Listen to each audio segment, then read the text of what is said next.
কান্না করেন। আমি বললাম নবী কাঁদেন কেন? নবী বলেন হাসরের ময়দানের কঠিন হালাতের কথা মনে পড়ে গেল। কেমন কঠিন হালাত হবে নবী? আম্মাজানকে আল্লাহর নবী বলেন, আয়েশা, কিয়ামতের ময়দানে মানুষগুলো সব উলঙ্গ দাঁড়াবে। আল্লাহ পাক রব্বুল আলামিন ওই সিরিয়ার জমিনের মধ্যে বসে কাহরিয়াতের সাইনবোর্ড লাগায়া বলবেন, লিমানিল মুলকুল ইয়াউম। আল্লাহ পাকের কুদরতের আওয়াজটা যখন হবে, হাসরের ময়দানটা থরথর করে কেঁপে উঠবে। ওদিকে আল্লাহ বলবে, সূর্য তুই কই? নিচে নেমে আসো।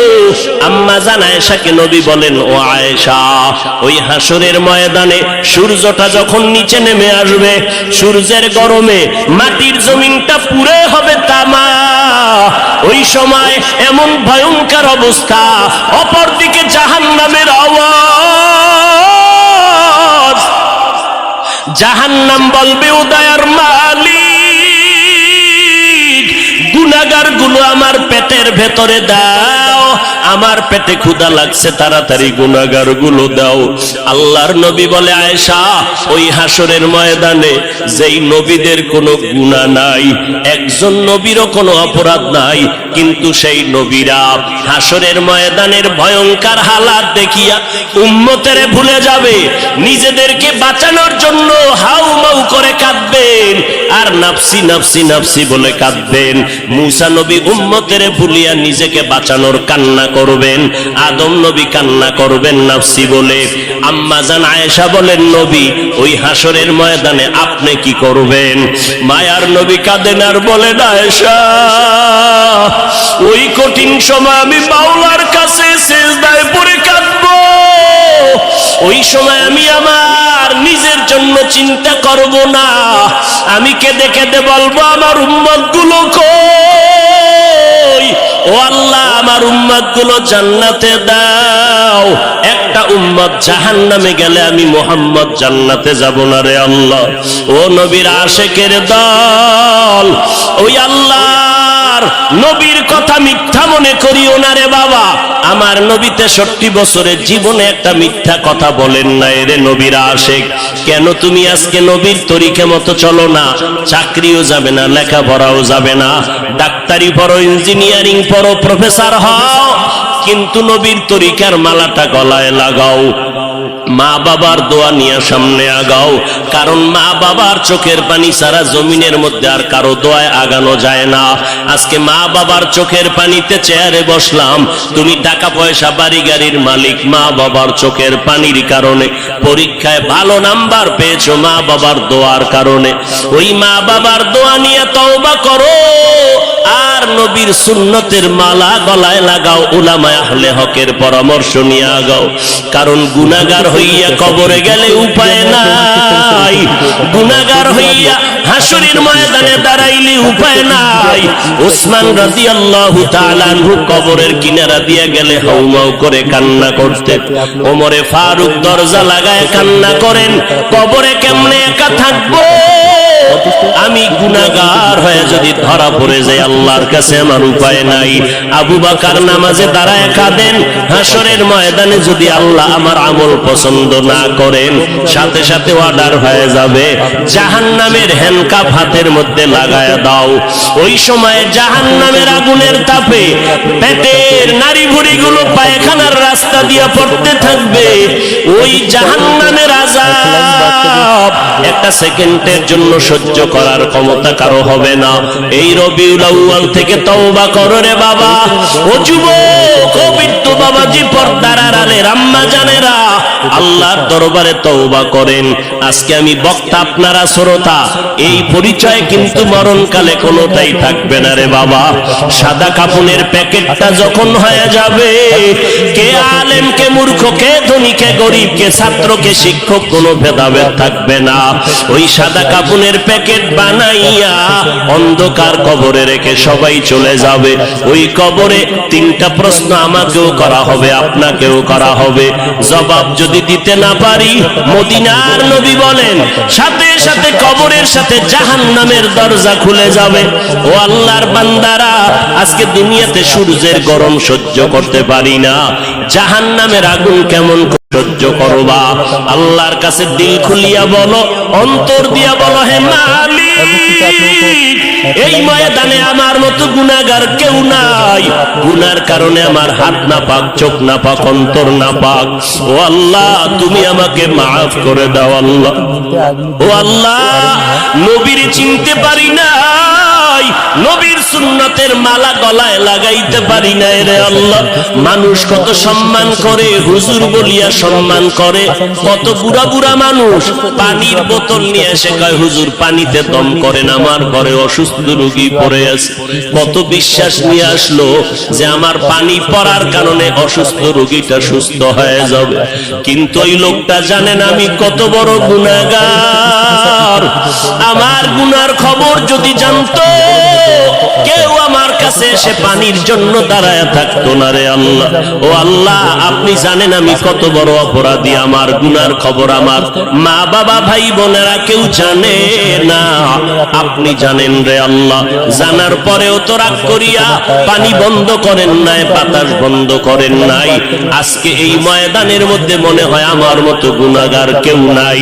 তওবার নিয়ত করে ফেললাম রে আল্লাহ, জীবনে আর নামাজ ছাড়বো না, বেপরদায় চলবো না, আর মা বাবাকে কষ্ট দিব না, উলামায়ে আহলে হকের বিরুদ্ধে যাব না। আল্লাহর কাছে তওবার নিয়ত যদি করে দুফোঁটা চোখের পানি ছেড়ে দাও, আল্লাহ বলেন আমি সাথে সাথে তোমার জীবনের গুনাহগুলো মাফ করে দিব। ও আল্লাহর বান্দারা, চোখের পানি নাই, গুনার কারণে দিলটা পাথর হয়ে গেল, আল্লাহর মোহাব্বত নাই, চোখে পানি নাই। আল্লাহর কাছে তৌফিক চাও রে আল্লাহ, কান্নাওয়ালা চক্ষু দান করে দাও, জিকিরওয়ালা জিহ্বা দান করো, আখিরাতের ফিকিরওয়ালা কলব দান করো। ও দয়ার মালিক, আর নবীর তরিকার বাহিরে চলবো না, আর উলামায়ে আহলে হকের বিরুদ্ধে যাব না, মা বাবার বিরুদ্ধে যাব না, দেশ ও জাতির বিরুদ্ধে ষড়যন্ত্রে লিপ্ত হব না। ও দয়ার মালিক, আপনি তো অন্তরের হালাত জানেন, এই ময়দানে সবার তওবা আপনি কবুল করে নেন, এই ময়দানে সব আপনার আশিকদেরকে দ্বীনের খাদেম বানাইয়া তওবার উপরে মজবুত হইয়া মরণ পর্যন্ত নবীর তরিকা মেনে চলার তৌফিক দান করেন, আমিন। বাবা নাই, বাড়ি নাই, ঘর নাই, কিছু নাই, এমন কি ভালো করে নজর করো, আমিও নাই। কে আছেন? যিনি আছেন তিনি হলেন ইল্লাল্লাহ। কে আছেন? একমাত্র वीडियो आशा करते वीडियो को लाइक करें और डेली पाने के लिए चैनल को सब्सक्राइब करना और साथ में बेल आइकन को ऑल करें। और दोस्तों आप लोगों को किस तरह से वीडियो चाहिए तो मुझे जरूर बोलिएगा, आप लोगों के लिए एक वीडियो मैं अपलोड कर दूंगा। और दोस्तों যে আছেন, এই যে একজন আছেন কথাটা বুঝাইলো লা ইলাহা ইল্লাল্লাহ বলেন, এই কথা যেই হযরতেরা বুঝে না তারাই ইল্লাল্লাহ জিকিরের বিরোধিতা করে। যারা ইল্লাল্লাহ জিকিরের বিরোধিতা করে তারা হলো বাতিল, তারা হক না বাতিল। तो हेलो दोस्तों, तो कैसा वीडियो दिखाऊंगा जो वीडियो आप लोग आसानी से यूज कर सकते हैं। वीडियो आप लोग यूज करके कोई भी তৈরি করে নাই। ইল্লাল্লাহর তাসবিহ, ইল্লাল্লাহর ওজিফা উজানিরকারী ইব্রাহিম তৈরি করে নাই। ইল্লাল্লাহর ওজিফা করেছেন কে? ভারতবর্ষের হাজী ইমদাদুল্লাহ মুহাজির মুফতি রশিদ আহমদ গঙ্গোহী, যাকে ইলমের ফকিহুল উম্মাহ বলা হয়, সারা উম্মতের একজন ইলমের জবরদস্ত একজন ফাউন্ডার। और दोस्तों বন্ধ বেদাতি বাতিল এরা সবাই জানে রশিদ আহমদ গঙ্গোহী কত বড় ইলম সেই এলেমওয়ালা ব্যক্তি ইল্লাল্লাহর ওজিফা করেছেন। অতএব ইল্লাল্লাহ আমরা যারা জিকির করি, আমরা জিকিরে বসিয়ে কি ইল্লাল্লাহ শুরু করি? হ্যাঁ, আগে আমরা পুরা কালেমা পড়ি, লা ইলাহা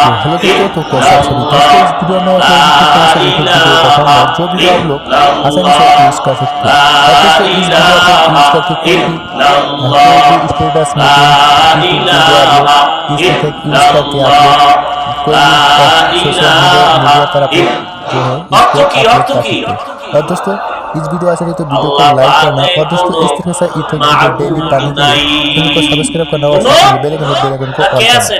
और दोस्तों आप लोग इस तरह से वीडियो चाहिए इसे अल्लाह सारा কোনো মাবুদ নাই, আল্লাহ বাদে কোনো মাবুদ নাই, আল্লাহ সারা কোনো ইলাহ নাই, আল্লাহ সারা কোনো রাজ্জাক নাই, আল্লাহ সারা কোনো ইলাহ নাই, আল্লাহ সারা কোনো হায়াতের মালিক নাই, আল্লাহ সারা কোনো মউতের মালিক নাই, আল্লাহ সারা কোনো ইবাদতের উপযুক্ত নাই, আল্লাহ তাআলা ব্যতীত কোনো সুস্থতার মালিক নাই, আল্লাহ সারা কাউকে অসুস্থ করার মালিক নাই, আল্লাহ সারা হায়াতের মালিক নাই, আল্লাহ সারা ইজ্জত দেওয়ার মালিক নাই, আল্লাহ সারা আমার সম্মান দেওয়ার মালিক নাই। আল্লাহই আছেন, আল্লাহই আছেন, এই আল্লাহ ছাড়া কেউ নাই, আল্লাহ ছাড়া কেউ নাই, আল্লাহ ছাড়া কেউ নাই কইয়া এইবার অন্তরে ঢুকাইছি আল্লাহ ছাড়া কেউ নাই। এবার সংক্ষেপ করলাম, আল্লাহই আছেন, আল্লাহই আছেন, আল্লাহই আছেন, আল্লাহই। দেখছেন এই অবস্থাটা কেমন? ভিটা দরকার।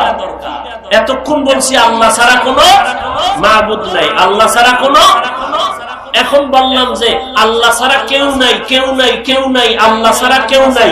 এবার সংক্ষেপ করে দিলাম, কে আছেন? আল্লাহই আছেন, আল্লাহই আছেন, আল্লাহই আছেন।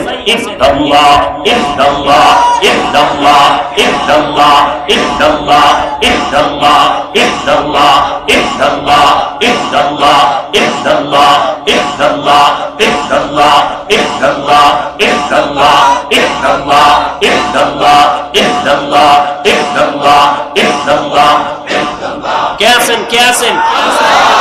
কে আছেন? ঝামেলাটা কি? ঝামেলা কি? আচ্ছা, ঝামেলাই যদি মনে করো তাহলে জবান খুইলা সাহস থাকলে রশিদ আহমদ গাঙ্গুহির বিরুদ্ধে একটা কথা বলো। সরমনাই কি বলার দরকার নাই? সরমনাইওয়ালারা তার বাবার কোনো গান গায় না, গায়? সরমনাইওয়ালারা কি বলে? নামাজ পড়া লাগবে না। সরমনাইওয়ালারা কি বলে? রোজা রাখা লাগবে না। হ্যাঁ, সরমনাইওয়ালারা কি বলে? বেপরদায় চলো। হ্যাঁ, যে বগুড়ার দদির মজা বুঝে না, যার নাক চোখে সমস্যা, নাকে সমস্যা, এর কাছে পায়খানা আর দদি সমান। যার ভিতরে মারেফত সম্পর্কে কোনো জ্ঞান নাই, ও মারেফতের কিছু বুঝবে? বলেন, আল্লাহ হেদায়েত দান করুন। আরো জোরে বলেন। তাহলে ইল্লাল্লাহ জিকির চলবে কি চলবে না? কোন ঝামেলা আছে?